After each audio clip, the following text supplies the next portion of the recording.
In a new study, physicists led by the University of Iowa report the first definitive measurements of the sun's electric field, and how the electric field interacts with the solar wind, the fast-flowing current of charged particles that can affect activities on Earth, from satellites to telecommunications.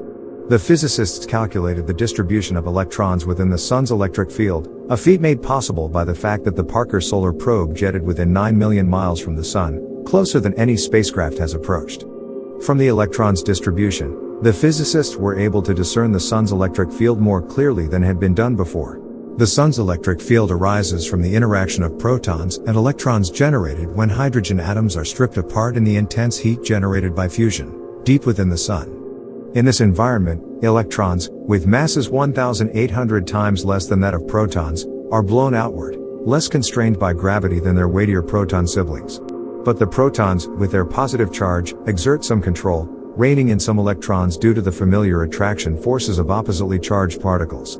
Since we're close enough to the sun, we can make accurate measurements of electrons' distribution, before collisions occur further out that distort the boundary and obscure the imprint of the electric field.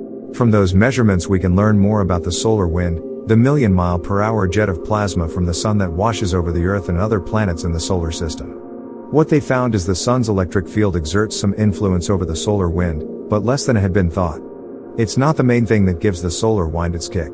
That then points to other mechanisms that might be giving the solar wind most of its kick.